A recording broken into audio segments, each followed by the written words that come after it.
Baik, selamat pagi. Assalamualaikum warahmatullahi wabarakatuh. Salam sejahtera untuk kita semua. Oke, pada pertemuan hari ini kita akan memulai materi untuk course kita yang berjudul Game UI atau antarmuka untuk game. Jadi ketika kita ingin menghasilkan UI yang bagus, maka ada beberapa insight yang harus dipahami oleh desainer. Jadi merancang UI untuk game atau untuk aplikasi yang interaktif itu tidak sama dengan seperti membuat desain grafis untuk iklan, gitu ya. Karena di dalamnya itu nanti tidak hanya menyajikan artefak atau user interface-nya, tetapi juga menyajikan user experience atau interaction-nya. Nah, untuk dapat memahami dan menghasilkan UI dengan baik, maka kita perlu ada beberapa teori dasar tentang human computer interaction dan teori dasar tentang UI UX nanti. Jadi di 3 pertemuan awal ini kita akan bicara dulu tentang teori dari HCI, teori dari design interaction, teori dari UI UX. Nah, nanti di pertemuan selanjutnya 3, 4, 5 dan seterusnya kita sudah bisa mulai untuk mendesain user interface yang akan dipakai oleh teman-teman untuk memperkaya sebuah game. Gitu ya. Nah, apa yang akan kita cover pada 3 pertemuan awal ini? Yang pertama adalah kita akan belajar apa yang namanya human computer interaction concept and rule. Kenapa kita perlu belajar human computer interaction atau interaksi manusia dan komputer? Karena ini akan berpengaruh pada bagaimana kita bisa menghasilkan excellent design principle. Jadi sama dengan desain yang lain, ya desain iklan, arsitektur, dan seterusnya. Desain itu punya prinsipal. Human computer interaction nanti akan mengajarkan kita desain prinsipal yang bagus itu seperti apa. Nah, ketika desainer itu memahami excellent design principle, maka diharapkan dia akan mampu menghasilkan excellent UI UX, di mana excellent UI UX ini akan berpengaruh pada acceptance dan usabilitas dari game yang akan kita create. Oke, apa yang akan kita cover pada pertemuan ini ada 1, 2, 3, 4, 5, 6, mudah-mudahan cukup waktunya ya. Yang pertama adalah definisi human computer interaction, yang kedua mengapa human computer interaction itu penting dalam UI design, kemudian yang ketiga human computer interaction interdisciplinary field, yang keempat adalah kuesioner tentang HCI, HCI scope, dan terakhir adalah dengan komponen dari HCI. Oke, kita berangkat dari definisi HCI. Saya kira setiap orang boleh mendefinisikan. Ini saya ambil dari beberapa reference, gitu ya. Nanti bisa dicari juga banyak reference yang lain. Intinya ya ada 3 kata di situ. Yang pertama adalah human, yang kedua computer, dan yang ketiga adalah interaction. Dan secara loose atau secara longgar kita bisa mendefinisikan ya interaksi antara 2 objek, yaitu yang pertama manusia dan komputer. Manusia memberikan input, komputer memberikan respon, manusia memberikan respon lagi, dan seterusnya. Seperti itu yang kemudian kita sebut sebagai interaction. Nah, ini ada beberapa definisi yang lebih bagus ya. Ada yang mengatakan HCI itu adalah dialog atau pertukaran. Yang dimaksud pertukaran ini pertukaran data atau informasi antara manusia atau pengguna dan nanti dengan komputer. Kita mungkin akan terjemahkan komputer itu dengan banyak device ya, tidak hanya PC atau laptop, tapi handphone atau segala peralatan yang bisa melakukan proses komputasi kita sebut sebagai komputer. Ada juga yang mengatakan bahwa HCI adalah studi tentang interaksi antara manusia atau pengguna dan komputer. Nah, definisi yang lebih bagus mungkin ada yang warna biru ini ya. HCI berhubungan dengan desain, evaluation, dan implementasi dari sistem berbasis komputer untuk digunakan manusia dan fenomena yang melingkupinya. Nah, HCI itu disiplin ilmu yang unik gitu ya, karena HCI itu bidang ilmu yang sifatnya interdisipliner gitu. Jadi kalau kita melihat sebuah game yang bagus desainnya gitu ya, sekarang game yang banyak digemari itu game-game online ya, Free Fire misalnya, atau Mobile Legend dan seterusnya, itu yang pertama ditangkap oleh user adalah tampilannya dulu. Nah, tampilan itu akan melibatkan banyak orang untuk bisa menghasilkan user interface yang acceptable dan satisfaction-nya itu dapat gitu dari usernya. Bisa dari cognitive psychology, dari computer science, dari teman-teman di artificial intelligence, teman-teman di linguistik karena dia pakai bahasa nanti ya, filosofi, warna, bentuk, icon itu kan pakai filosofi. Sosiologi, apa yang disukai oleh masyarakat Asia dengan masyarakat Eropa itu mungkin akan membuat desainnya agak berbeda. Antropologi, desain, ini desain teman-teman ada di sini ya, sebagian ada di sini nanti ya, oke, di desain atau di computer science. Kemudian engineering, ergonomics, dan mungkin neuroscience ya, sekarang banyak di desain aplikasi itu yang digerakkan dengan bola mata, dengan pikiran. Jadi banyak, nanti ini teman-teman bisa menambahkan banyak cabang pengetahuan untuk masuk ke dalam body of knowledge-nya UI. Nah, UI game kita di sini kan akan belajar untuk mendesain salah satu aset game yaitu UI. Maka desain adalah subset dalam human computer interaction. UI game design tidak bisa atau ya mungkin sulit ya dibuat tanpa mengindahkan prinsip-prinsip HCI. Mungkin ada desainer yang bilang, loh saya nggak pernah belajar HCI secara formal, tapi kalau kita lihat desainnya, kalau kita evaluasi, sebenarnya dia sudah menerapkan prinsip-prinsip HCI.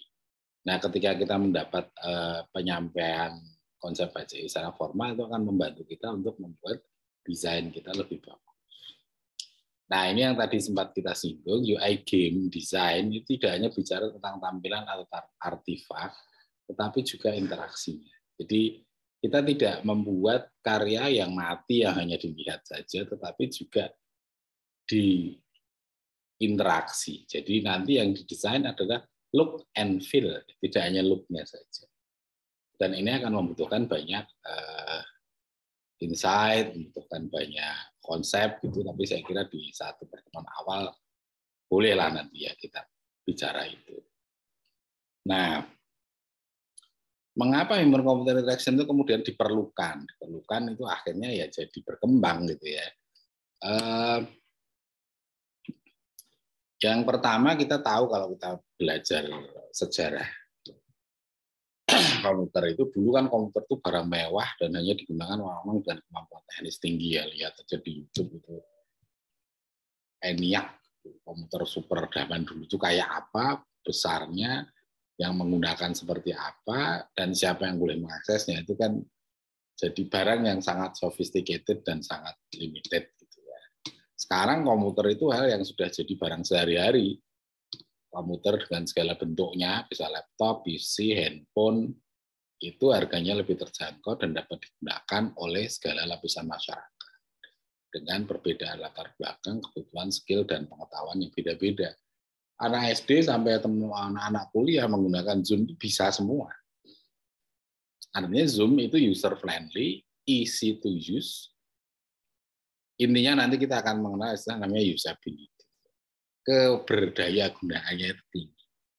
WA itu juga dari dulu saya mengajarkan WA kepada bapak saya itu ragu-ragu. Sora ya, nah, usia beliau sudah di atas 60. Ternyata bisa. Nyetatus dan seterusnya, TikTok, itu ternyata bisa. Mereka adalah software-software yang dibuat dengan tingkat usabilitas yang game itu juga game yang bagus seringkali ditinggalkan kalau kontrolnya susah. Sehingga HCI hadir untuk memastikan bahwa game kita itu punya usabilitas yang tinggi. Ya, next ya, intinya penting banget lah HCI itu ya. Nah, untuk melihat apakah sebuah sistem atau software atau game lah gitu ya, itu bagus atau tidak. Sebenarnya ada beberapa pertanyaan yang nanti bisa kita jawab di awal itu. Yang pertama itu ketika kita berinteraksi dengan sistem, apakah komputer atau sistem itu intuitif atau complicated? Kata intuitif itu artinya apa? Intuitif itu artinya ketika kita mengira-ira cara menggunakannya itu kebutuhan kita sudah terpenuhi. Tidak banyak nanya, tidak banyak membaca help. Oh kira-kira menu ini kalau diklik ke sana, oh ternyata ngambil senjata. Oh kira-kira kalau ini saya klik, oh ternyata ngezoom scope-nya. Ini kalau saya tembak, oh ternyata ini kalau ada tanda palang merah klik, oh ternyata healing dan seterusnya. Kalau ada botol warnanya biru itu kira-kira magic atau health. Nah, itu intuitif atau complicated. Kita bisa menilai sendiri. Kalau dengan mudah kita bisa mengira-ira dan perkiraan kira itu betul, berarti sistem komputer yang kita akses itu intuitif. Tapi kalau complicated, kita seringkali harus baca tutorialnya dulu. Main game kalau harus membaca tutorial atau mengikuti sesi tutorialnya secara intens, itu berarti dia complicated. Kemudian yang kedua, apakah sistem komputer yang atau software lah ya yang kita akses itu rewarding atau frustrating? Rewarding itu ketika kita selesai menggunakan atau saat menggunakan tuh kita seneng gitu. Rewarding. Ada hal bagus yang kita terima. Ternyata bagus ya. Saya main apa ya? God of War. God of War yang 3 itu rewarding banget. Oh ternyata senjatanya bisa ganti ini bisa dipakai untuk memanjat apa itu tebing gitu ya. Kemudian kalau senjatanya saya gabungkan dengan ini jadi ini rewarding sekali. Tapi ketika nyoba versi yang terbaru, yang ketemu Odin dan lain-lain itu sudah tidak rewarding untuk saya, tapi frustrating. Nah ini hal-hal yang sangat subjektif, makanya nih computer interaction itu nanti kalau menilai mainnya di survei. Jadi bisa main misalnya apa ya, main Free Fire lah itu ya, atau Mobile Legends dengan rewarding atau frustrating. Oh kalau harus beli-beli terus untuk menang itu ya frustrating. Tapi kalau beli harganya murah, kemudian setelah beli peningkatan levelnya tinggi, itu namanya rewarding. Atau gamenya nge-lag terus di PUBG yang baru itu mungkin HP saya sudah nggak kuat. Jadi nggak rewarding, tapi frustrating. Ini pertanyaan-pertanyaan terkait dengan human computer interaction. Kemudian juga apakah sistem komputer yang kita desain itu bisa aksesibel?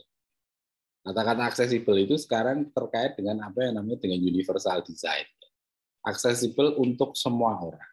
Bisa dengan kemampuan yang berbeda, perbedaan bahasa dan lain-lain. Kalau kita belajar main RPG, bahasanya Jepang semua ya nggak bisa. RPG bahasanya bahasa Inggris, ya bisa dimainkan, tapi storyline-nya mungkin kita nggak tahu, karakter development-nya juga kuat. Kalau kita tahu aturannya. Nah, gimana membuat yang anak-anak yang nggak bisa baca pun bisa main RPG, itu yang sulit. Yang paling gampang ya tadi ada ahli bahasa yang kemudian mengkonversi versi, misalnya Final Fantasy versi bahasa Indonesia itu ada apa enggak ya saya nggak tahu. Kalau kita main mungkin dengan bahasa Inggris bisa ngikuti gitu ya. Nah kemudian karena HCI tadi subjektif, apakah bisa distandarisasi? Ternyata bisa, nanti di slide-slide berikutnya kita. Terus apakah sistem yang kita pakai itu user friendly? User friendly itu kan ramah, user itu pengguna. Ramah terhadap pengguna, artinya dengan pengguna siapa aja dia gampang dipakai. Nah ini kuesioner HCI. Nah di pertemuan awal ini saya ada kuis yang sederhana, teman-teman bisa coba ya. Coba cari aja satu game yang teman-teman suka, yang sering dimainkan. Dan nanti cari satu game yang satu kali install, kemudian dipakai 1 atau 2 kali, teman-teman sudah males untuk kemudian jawab beberapa pertanyaan ini. Yang merah-merah ini ya, yang terakhir ini harusnya enggak. Apakah game yang kita pilih tadi itu intuitif atau complicated?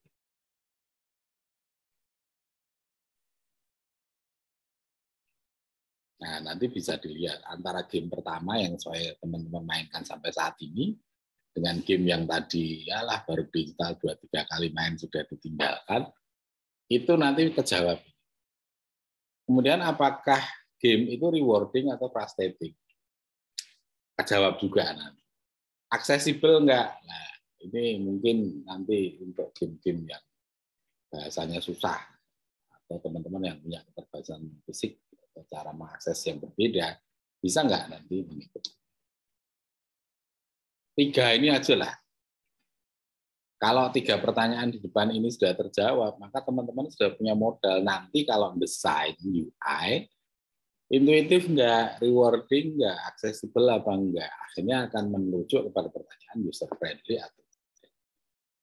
Nah, itu cara sederhana untuk mengenalkan konsep HCI dalam UI. Jadi nanti teman-teman ketika mendesain aplikasi, user interface, game untuk orang lain, maka hal-hal ini harus kita perhatikan. Dan ini pola ukurnya adalah user ya, bukan desainernya. Kalau yang bikin game mau sesusah apapun mengoperasikan, ya dia pasti bisa. Tetapi kalau yang memainkan itu orang lain, lah itu bisa beda cerita gitu ya.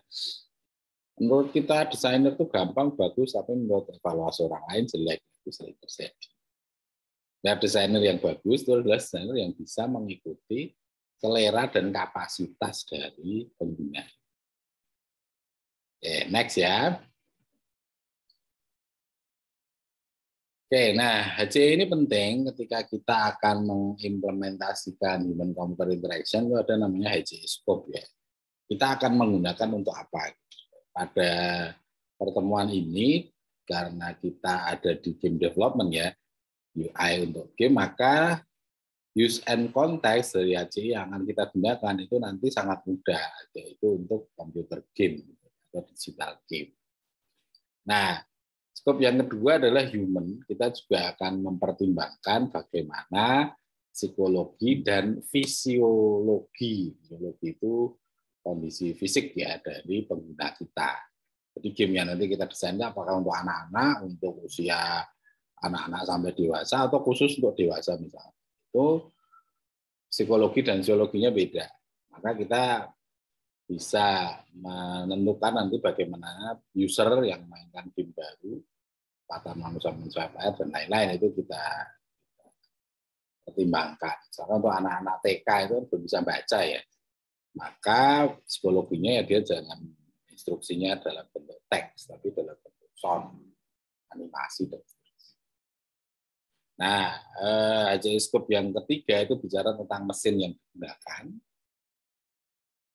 Mesin yang digunakan itu apakah kita akan membangun platform game untuk PC, untuk laptop, untuk mobile device, layar sentuh dan seterusnya. Saya kemarin punya penelitian ya, kebetulan bikin game, namanya Sipecia, sistem pencernaan manusia. Itu saya desain untuk mobile game. Kemudian saya ujikan pada salah satu sekolah asrama di Jogja. Nah, di situ kesalahan utama saya, karena ternyata di asrama nggak boleh bawa handphone. Nah, akhirnya saya memporting ke dalam bentuk Windows. Aplikasi yang seharusnya didesain itu first person shooter ya, jadi orang masuk ke dalam perut terus nyari bakteri gitu. Di dalamnya nanti ketemu enzim tialin itu untuk apa, enzim amilase untuk apa, fungsi dari lambung dan seterusnya. Di situ sambil ada musuh bakteri-bakteri yang merugikan yang perlu ditembak gitu. Nah, ternyata kemudian harus saya ganti ke format Windows karena sekolah tersebut hanya memperbolehkan menggunakan PC yang ada di luar. Kita install, kita uji coba, ternyata playability-nya beda. antara yang pakai handphone dengan yang di PC. Nah, ini kaitannya dengan scope. Ada yang didesain dua-duanya ya bisa sih. Tapi tetap ada adjustment ya, at least di layar screen-nya, resolusi dan seterusnya. Nah, kemudian di development, scope yang terakhir itu nanti Pak instruktur yang lain ini akan menyampaikan bahwa konsep HCI itu harus sudah mulai masuk saat kita mendesain. Mengimplementasi artinya mulai membuat dengan code gitu ya, dan mengevaluasi dari tim. Saya kebetulan ngambil S3, ada penelitian awal yang saya lakukan, apakah konsep usability ya, HCI konsep itu dipakai oleh programmer-programmer awal. Ternyata kalau di Indonesia itu belum ya. Di evaluasi biasanya dilakukan di akhir dan itu tidak terlalu mempertimbangkan masalah HCI-nya.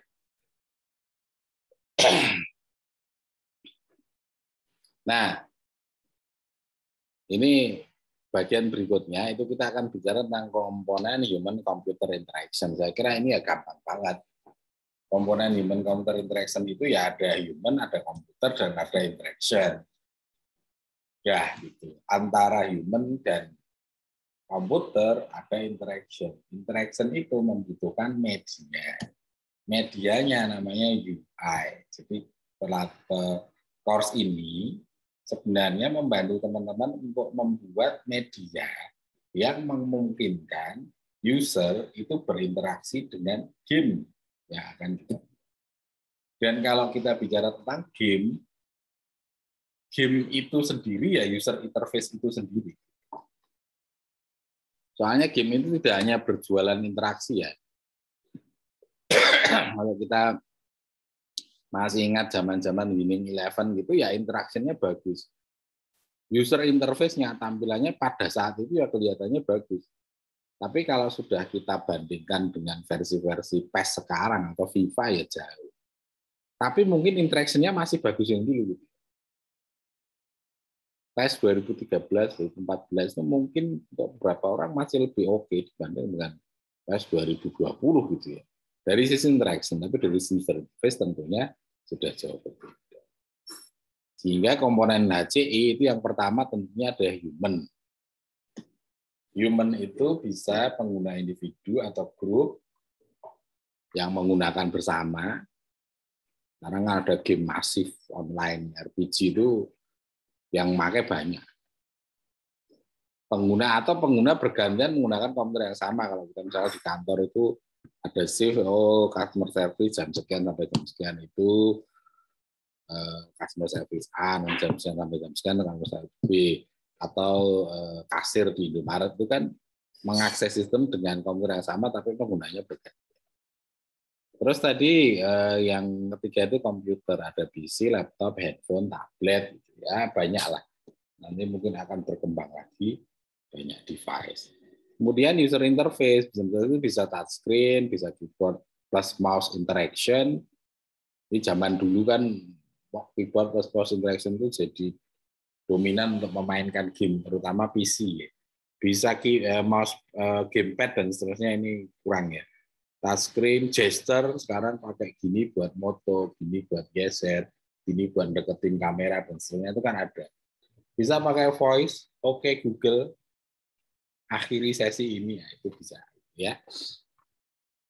Nah, dan terakhir adalah interaction. Nah, yang susah itu sebenarnya di dua ini. Bagaimana kita mendesain interaction antara dua objek yang berbeda yaitu human dan komputer dengan user interface yang satisfiable. Jadi tidak hanya pokoknya aplikasi atau game itu bisa digunakan. Tadi kata-kata usable dan satisfactional itu yang sulit. Nah, kenapa kita perlu belajar HCI untuk desain UI game? Ada beberapa hal. Nanti saya fokus pada yang merah itu aja. Yang pertama untuk pengembangan dan perbaikan aplikasi yang sudah ada. Jadi ada web, ada game yang sudah jalan, gitu. Ada apps itu kemudian biasanya ada UI engineer yang melakukan evaluasi setiap versionnya. Kemudian ada update misalnya di Tokopedia, update untuk Gojek, Shopee, dan seterusnya itu sebenarnya dari HCI, tombolnya warnanya diganti, dan seterusnya itu pengembangan dan perbaikan. Untuk keamanan juga ada. Untuk utility, efektivitas, efisiensi, usability, appeal, itu untuk menarik gitu ya. Game itu kan harus menarik. Nah, ini tujuan dari HCI. Kita coba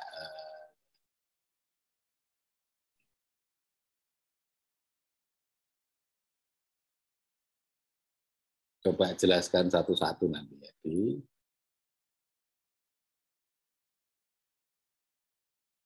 slide. Yang pertama keamanan. Kita mungkin akan berhadapan dengan sistem-sistem yang usernya itu harus dilindungi. Misalnya bagaimana kita membuat device yang dipakai untuk menjinakkan bom, atau device yang dipakai pada temperatur suhu tinggi di area kerjanya, misalnya di bawah tanah dan sebagainya. Maka desain yang kita buat itu standarnya beda, ada military grade standar, ada industri standar, dan ada standar untuk pembelajaran itu beda. Kemudian ada namanya aspek utility. Aspek utility itu artinya desain yang kita buat itu harus memenuhi apa yang dibutuhkan oleh user. Simpelnya begini, misalnya kita ingin membuat game yang mengajarkan anak-anak itu untuk belajar matematika. Maka utility itu kan apa yang dibutuhkan oleh user itu fasilitasnya tersedia pada game kita. Oh, kalau mau belajar matematika dia harus mengenal angka, harus mengenal penjumlahan, pembagian, perkalian. Di game kita ada nggak fasilitas atau menu atau tombol untuk melaksanakan itu? Kita mengakses word processor misalnya. Bisa nggak dia ngopi, paste, rata kanan, rata kiri, save, move, dan seterusnya. Itu utility. Jadi apa yang nanti dibutuhkan oleh user itu sudah disediakan menunya di dalam software kita. Itu namanya itu. Kemudian ada efektivitas. Efektivitas itu kata lain untuk menggantikan mencapai goal yang sesuai. Misalnya, kalau kita mendesain game untuk anak-anak belajar matematika agar penjumlahan dan pengurangannya lebih bagus, maka setelah selesai belajar game itu, anak-anak harus punya menunjukkan kemampuan untuk meningkat di bidang aritmetikanya. Kalau kita mau ngeprint, kita ngakses file, print, kemudian benar-benar tercetak, itu namanya efektif. Tujuan kita tercapai dengan benar. Kalau kita mau membuat file dokumennya jadi PDF, kita laksanakan, betul tidak di JPEG misalnya, itu efektif. Software kita benar. Nah, efektif itu seringkali disandingkan dengan efisien. Efisien itu seberapa cepat, hemat waktu, hemat sumber daya, kita bisa mencapai goal yang benar tadi. Sebuah game misalnya mempelajari tentang perkalian. Berapa cepat anak-anak itu bisa belajar. Kalau pakai game A, dia mungkin butuh 10 kali main. Kalau pakai game B, dia hanya butuh 5 kali main. Oh, itu berarti efisien. Atau sama-sama kita ingin mengubah Word kita ke PDF. Ada software I Love PDF, ada software Convert PDF, dan seterusnya. Seberapa cepat software itu melayani kita sampai ke tujuan kita, itu namanya efisiensi. Software-software yang efisien itu software-software yang nanti akan dicari oleh orang. Nah, kemudian ada satu lagi namanya usability. Usability ini poin yang paling penting.